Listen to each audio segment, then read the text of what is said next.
The Interstellar Council Hall was enormous. The walls glowed with soft blue light, and floating panels showed star systems far away. Aliens of all shapes and sizes filled the seats. Tentacles waved, scales shimmered, and eyes moved in every direction. They whispered to each other about the newcomers. A small group of humans entered through the main gate.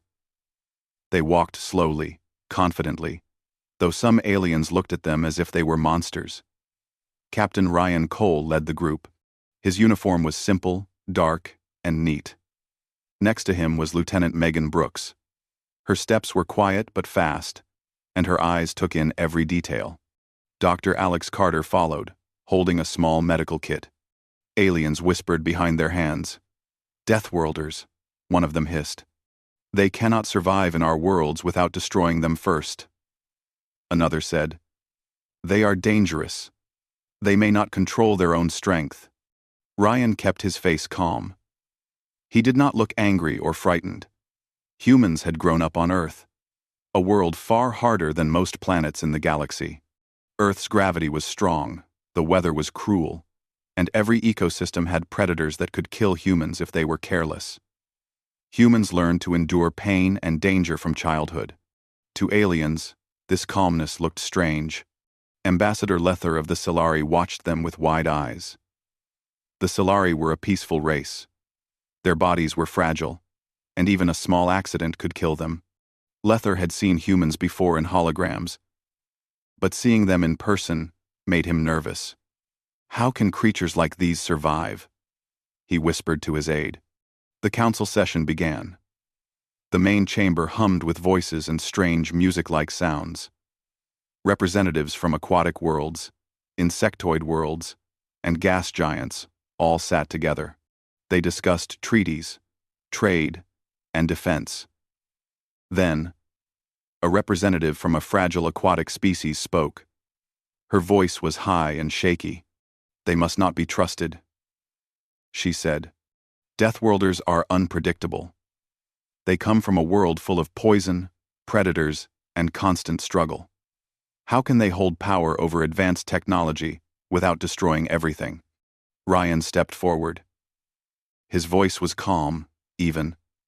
"We have learned to work together," he said. "We have learned to survive, yes, but also to plan. We take care of each other. Our strength is not only in our bodies, but in our cooperation. We do not act recklessly," some of the aliens murmured. They were not convinced. Megan noticed some guards flinch when humans moved. They expected sudden violence. Alex opened a small medical scanner and waved it over his arm.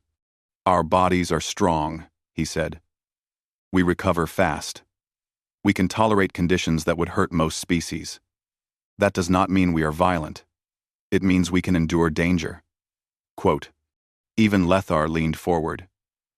Humans were unusual. He had never seen creatures so calm under judgment and suspicion. Then a council aide whispered something to the chair. Ryan could not hear it, but Alex did. "Machine swarm. Null tide. Edge systems. Last stand," the aide said. Alex's eyes widened. He quickly looked at Ryan and Megan, but he did not speak. The humans were not yet told of the real threat, but Alex knew something terrible was coming. The council decided to test the humans. They said it was a simple exercise, a rescue mission. But secretly, some hoped the humans would fail. If humans failed, their fears would be proven right. The mission was to rescue a research team stranded at a damaged station near the galaxy's edge. Ryan's ship, the Horizon, was paired with a Solari cruiser led by Admiral Thalen. The Solari were careful, cautious, and slow to act in dangerous situations. On the Horizon, Ryan met his squad. Pilot Chris Hall adjusted the controls and checked the engines. Engineer Dylan Price inspected weapons systems. Medic Laura King packed medical supplies. Megan checked the ship's armor and shields. They all knew aliens expected them to fail. Ryan spoke quietly to the crew. "We are not here to prove we are strong. We are here to do our job and keep everyone safe. Move carefully. Follow the plan. Protect each other. Megan nodded. She set the weapons to low power. She wanted the aliens to see discipline, not aggression. Alex reviewed the medical tools, preparing for every species on the ship. We treat everyone first, he said. Even if it risks our own lives. That is what humans do. The horizon jumped to faster-than-light travel. Stars blurred into streaks. They headed toward the dark edge of known space. No one on the council had told them the truth about the null tide. Still, humans prepared as if the worst was already there. During the journey, the crew trained together. They went over emergency drills, fire suppression, medical procedures, and boarding protocols. Chris practiced sharp maneuvers in the simulator. Dylan ran tests on the engines, making small improvements. Laura checked every first aid kit multiple times. Megan worked with alien technology in the training modules, learning how it could be used in emergencies. Ryan watched them, quietly proud. We may be the smallest group here, he said, but we are not weak. Not in heart, not in skill. We survive because we think, not because we fight. We fight only when necessary, and then we fight together. The horizon approached the outer rim of the galaxy. Stars thinned, and darkness stretched between them. Strange signals flickered on the scanners. The station was damaged, drifting silently. No response came to hails. Ryan looked at the viewport. The station seemed small, fragile, yet important. Thalen, on the Solari cruiser, called over the comm. Captain Cole, proceed with caution. We do not know what awaits inside. Keep your team safe, Ryan answered. We will take a small boarding team first.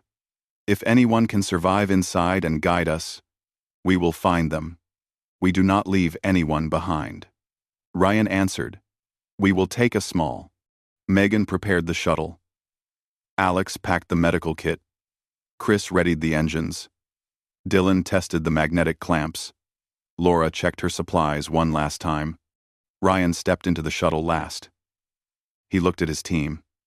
Remember, he said, we are here to save lives, not to prove anything. Move carefully, watch each other, and trust your instincts. The shuttle detached from the horizon and glided toward the silent station. Every crew member felt tension.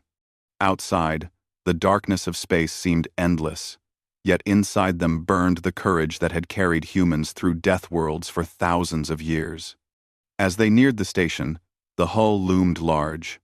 Broken panels floated in orbit. Sparks flashed where power lines hung free. The station was empty of life or sound, except for the soft hum of failing systems. Ryan took a deep breath. He remembered Earth's harshest deserts, its stormy seas, and its towering mountains. Humans survived there. They could survive this. Megan whispered, we are ready. Ryan nodded. Then let's move.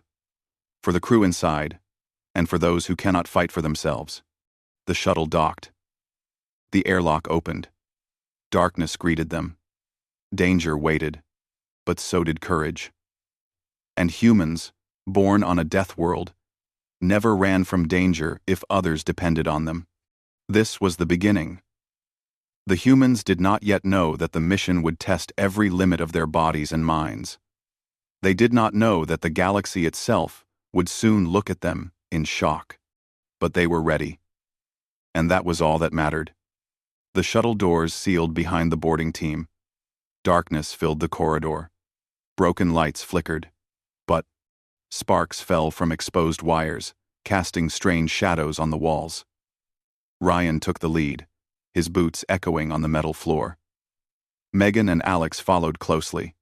Chris and Dylan brought up the rear, ready for anything. The station was larger than it looked from outside. Long hallways twisted and turned. Doors were broken. Panels hung loose. The air was cold, recycled, and heavy with the smell of burned circuits. No one answered their hails.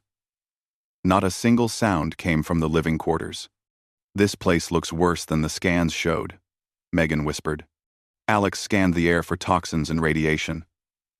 "The atmosphere is breathable." "Barely," he said. "Some systems are failing, but the air pressure is stable.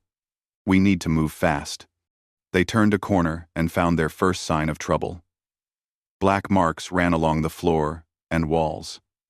The metal was twisted and melted in places. Something had passed through here with immense force, leaving a trail of destruction. Chris adjusted his visor. "We are not alone," he said. Megan signaled for the group to stop. She crouched and looked around carefully. "Small creatures," she said. "We need to stay close and move slowly." Ryan nodded. "Stick to the plan. We go in teams. Cover each other. Check each room quickly. If you see movement, report it immediately." They entered the main lab area. Machines were overturned. Screens flashed warnings. A faint alarm beeped somewhere in the distance. On the floor, they saw the first bodies. Humans and Solari researchers lay scattered, frozen in fear or killed instantly. The air smelled of ozone and burned electronics. Alex knelt beside one of the bodies. "They are gone," he said softly. "We need to focus on the living." A faint noise echoed from the back of the lab. Small, clicking, mechanical sounds. Ryan raised his hand. "Spread out, but stay in sight of each other." Suddenly, tiny black machines skittered out from the walls. They had many legs, like spiders, but their bodies were sharp and metallic.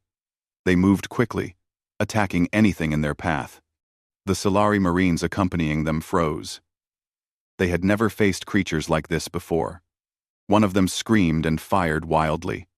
Sparks flew as bullets bounced harmlessly off the machines. Ryan jumped forward.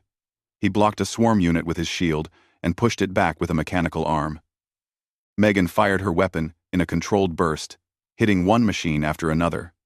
"Keep calm," Ryan shouted. "Cover your teammates. Move together." The humans acted with practiced precision. They moved as a unit, each action supporting the other. One human lifted a fallen panel to block a swarm, while another shot from behind it. They used walls and broken machinery as barriers. Dylan spoke over the comm to the horizon. "I can overload the local gravity plates in certain sections. It will crush hundreds of these things at once." Ryan considered it for a moment. "Do it," he said. "We need a clear path to the lab where survivors might be." Back on the horizon, Dylan worked quickly, sending precise instructions to the station's gravity controls. Sections of the floor and walls bent inward, crushing the mechanical swarm. Hundreds of small black machines were destroyed. The team cheered briefly, but Ryan's eyes were on the hallways. More units were coming. They moved carefully to the lab at the far end. There, they found one survivor. Nira, a Solari scientist, was trapped in a sealed room. Her skin was pale, and her eyes wide with fear. "Help me," she whispered. Alex rushed to open the seal. The door slid open with a hiss, and he helped her out. Nira trembled as she looked at the humans. You are not afraid?" she asked. Ryan shook his head. "We are cautious, but fear will not help anyone here. Come with us. Stay close." The small group backed toward the shuttle, keeping their eyes on the walls. The mechanical swarm adapted quickly. Some units crawled over the ceiling. Others tried to squeeze through cracks in the floor. They moved with strange intelligence, learning from every attack. Megan led a team down a side corridor. She pulled one of the frozen Solari Marines away from the path of an incoming unit. "Stay behind me," she shouted. The Marine nodded, still shaking, and followed her carefully. The humans improvised constantly. They used broken pipes, panels, and even fallen furniture to block or slow the swarm. Every decision had to be fast, precise, and coordinated. Any mistake could be fatal. In the lab, Alex worked with Nira to recover the research data. "The swarm is not random," Nira said. "It moves like it is learning. It is mapping every space it enters." Ryan frowned. "If it is learning, it can adapt. We need to find a way to stay one step ahead." Alex scanned the data core. "There is something here," he said. "A signal inside the swarm. I think it is testing the life forms it encounters." Ryan's eyes narrowed. "Then we are part of its experiment. We need to end it, and fast." The team moved back through the corridors toward the shuttle. The swarm followed relentlessly. Black units poured out of cracks and vents. Megan and Ryan coordinated bursts of fire, blocking paths and herding the units into sections rigged with gravity traps. Dylan's voice came over the comm again. "Almost ready. Stand clear." Ryan nodded. "Everyone, hold your positions. Prepare for impact." Gravity plates activated in sequence. The floor and walls bent inward, crushing hundreds of the machines. Sparks flew. Some units exploded from overloading circuits. Others were trapped, unable to move. The team used the moment to push forward. Finally, they reached the shuttle bay. Chris piloted the shuttle with skill, avoiding falling debris. Megan covered the rear as the rest of the team boarded. Nira followed quickly, still trembling. Ryan took the last look at the hallways. Machines were still crawling, but their numbers were reduced. He turned and boarded the shuttle. The doors closed. The shuttle lifted off from the station, dodging floating debris. Back on the horizon, the team exhaled. They were safe, but the battle had left marks. Their armor was scratched, their weapons hot from firing, and their nerves frayed. Thalen's voice came over the comm. "Impressive. You handled the situation with care. I did not expect such precision from humans." Ryan answered calmly. "We do not act recklessly. We work together. We protect each other." Nira looked around at the human crew. Her fear slowly gave way to wonder. "I have never seen anyone fight like that. And survive," she said softly. Alex nodded. "Humans grow up where everything can kill them. We learn to endure. We learn to cooperate. That is why we can do this." Thalen did not reply immediately. He remained silent, but his mind worked quickly. He realized humans were not monsters or loose forces. They were disciplined, smart, and unafraid to act when others might hesitate. The horizon began its jump back to council space. Ryan watched the stars blur past the viewport. The first mission was over, but the real challenge was just beginning. The null tide was not defeated. It was moving through space, and soon it would reach inhabited worlds. Alex studied the data core Nira had carried. "We have information," he said. "We can understand how it moves and reacts. But we need time. The Council, they may not act fast enough." Ryan clenched his fists. "Then we will buy that time. We will do what the Council cannot. We will protect as many lives as we can." Megan put her hand on his shoulder. "We survived our first encounter. We learned a lot. We can use that knowledge." The shuttle doors opened to the horizon. The team returned to the ship, tired but alert.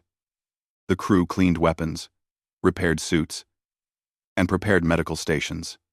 Every human and alien aboard watched the footage from the boarding team. For many, it was a shock. Humans had risked their lives to save an alien scientist. They had improvised, adapted, and acted as one. Aliens whispered to each other, unable to hide their surprise. Some were afraid, others were curious. But no one doubted what they had seen. Ryan spoke to the crew in the mess hall. "We cannot stop at this mission. The swarm will keep moving. We need more data, more plans, and more allies. But today, we showed that humans do not run from danger. We act. And when we act together, we can survive anything." The crew nodded. understanding the weight of their captain's words. They had faced the swarm and lived. But the galaxy was much larger than one station, and the null tide had already spread further than anyone could imagine. Back in the council chamber, Thalen submitted a report. The footage of humans fighting reached other species. Shock and disbelief spread. Many could not understand how humans had survived. They called it reckless. Others called it brave. Ryan and his team did not celebrate. They knew this was only the beginning. The null tide would not wait. The galaxy would face danger far greater than a single damaged station. And humans, born on a death world, were the first line of defense. They prepared the horizon for another jump, ready to face the threat wherever it appeared next. The first clash was over. The lessons had been learned, and the galaxy had seen what humans could do. The horizon slipped through hyperspace, leaving the damaged station behind. Stars streaked past the viewport, and the quiet hum of the engines filled the bridge. Ryan Cole sat in his chair, staring at the lights of distant systems. His mind was heavy with thought. The first encounter with the null tide had shown them how dangerous it was. But now, the real challenge awaited, convincing the council to act. Megan Brooks sat beside him, cleaning her weapon slowly. "They might not believe what we saw," she said. "Even with the footage." "They will listen," Ryan said. "But listening is not the same as acting." Alex Carter was in the medical bay, reviewing the data core Nira had brought. "The swarm's movements are predictable to a degree," he said. "We can map its path. We can prepare defenses, traps, and countermeasures. But time is short. The council may not act fast enough." Chris Hall, the pilot, adjusted the ship's course. "We have enough fuel for a direct jump to the council station. If we hurry, we can deliver the data and warn them." Dylan Price, the engineer, leaned over the navigation console. "I still cannot believe how fast the machines adapted. Hundreds of them, changing tactics in seconds. We were lucky to survive." Ryan nodded. "We were not lucky. We were prepared. Humans survive because we plan, adapt, and work together. The council needs to understand that." When they arrived, the council chamber was busy with meetings. Aliens of every shape and size were present. The representatives were already arguing about trade routes and border disputes. The humans' arrival caused a stir. Whispers spread. Deathworlders had returned. Some were curious. Others were cautious. Thalen, the Solari admiral, greeted Ryan with a nod. "They did well," he said quietly. "But they will face resistance. Many do not want to hear your warnings." Ryan entered the main hall with Megan and Alex. Nira followed behind, holding the data core carefully. Cameras and hovering recorders turned toward them, capturing every step. The council chair, a large insectoid named Kroth, looked down at the humans. His eyes were narrow. "Captain Cole," he said, "you have returned. Explain why we should not consider your presence a risk." Ryan took a deep breath. "We went to the edge of known space. We encountered the null tide. It is a machine swarm that consumes everything. It destroys star systems. It is coming closer. I bring data and a warning. The galaxy must act before it is too late." Krath's many eyes blinked. "And why should we believe that Deathworlders can stop such a force? You survived one station. One. That proves only that you were lucky." Megan stepped forward. "We were not lucky. We acted with discipline, coordination, and planning. We risked our lives to save others. That is what humans do. That is why we can help defend the galaxy." A representative from a gas world spoke next. "This is absurd. Your species comes from a dangerous planet. You survive through brute force. You cannot be trusted with advanced technology or strategic decisions." Ryan kept his voice steady. "We survived because we think." Because we cooperate. We do not act alone. We do not act recklessly. The null tide will not wait for your committees or debates. If no one acts, many species will be wiped out. It will not care who sits in this council chamber. The chamber fell silent for a moment. The words hung in the air. Some representatives whispered to each other. Some were clearly angry. They did not like being told that their careful political discussions were useless in the face of a real threat. Krath leaned forward. Captain Cole, your warning is noted, but action requires approval. The Council cannot mobilize a fleet based on the reports of a single human team. You will need to provide more evidence, more verification. Ryan knew this was the Council's way of delaying. They did not want to act. They wanted humans to fail or exaggerate. He kept his tone calm. We will provide evidence. We have the research data from the station. We have the testimony of survivors. But waiting too long will cost lives. Every day we delay, more star systems are lost. Thalen intervened quietly. Captain, I know the Council. They will stall. I suggest you prepare a contingency. The humans cannot wait for permission when the galaxy is at risk. Ryan nodded slowly. I understand. We will prepare. We will not abandon anyone who stands with us, even if the Council refuses to act.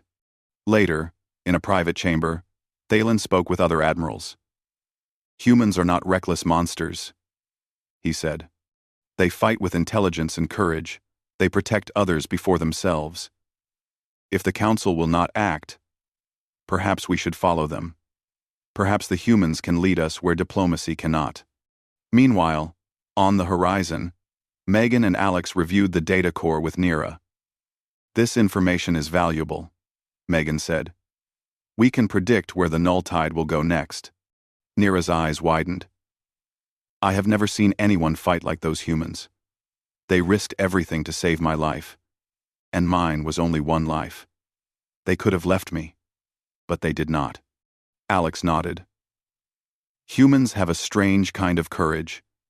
It is not mindless. It is disciplined, careful, and precise. They endure pain for others. That is why we survived. Chris and Dylan worked on the ship, repairing minor damage from the boarding mission. I still cannot believe how fast those machines adapted, Dylan said. We had to improvise every step. Chris smiled faintly. That is what humans do. We adapt. We think fast. We act together.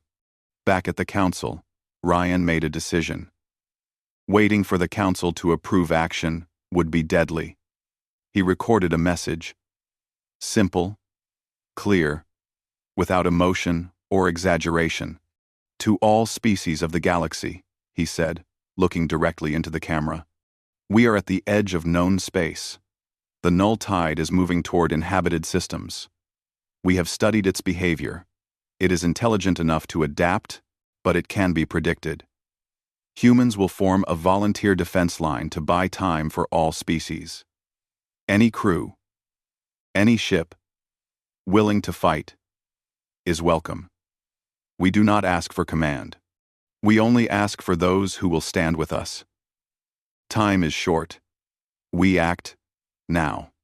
The message was sent through unofficial channels, to fleets and stations, to citizens and soldiers. It spread quickly, faster than Ryan imagined. Across the galaxy, ordinary soldiers watched it in barracks. Civilians listened quietly in their homes. Alien captains considered it carefully. Some laughed, some shook their heads, but many felt hope. Young Solari pilot Rena listened to the message in her quarters. She had been trained to follow orders, but the calm, precise way humans spoke gave her courage. I want to go with them, she whispered. Jaro, an insectoid captain, considered the risks. His species valued caution, but he could not ignore the determination in Ryan's words.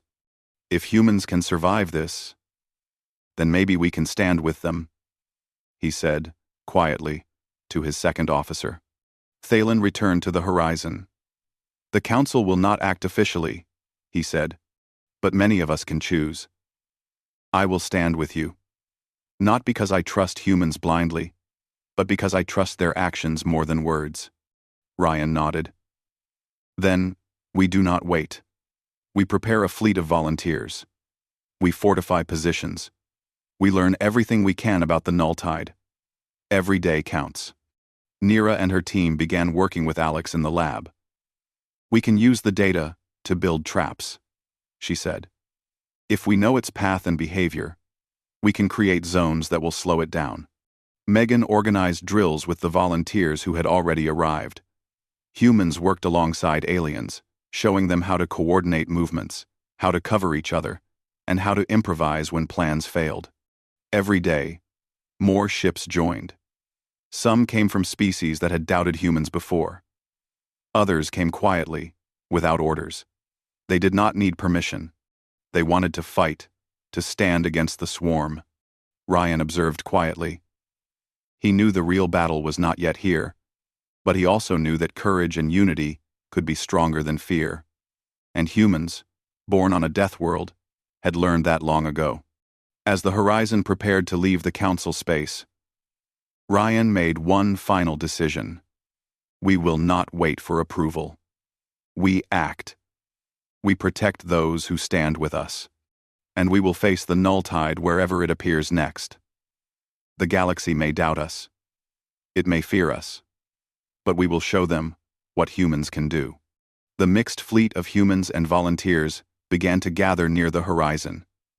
Ships from different species, large and small, prepared for departure. Some crews were afraid. Others were eager.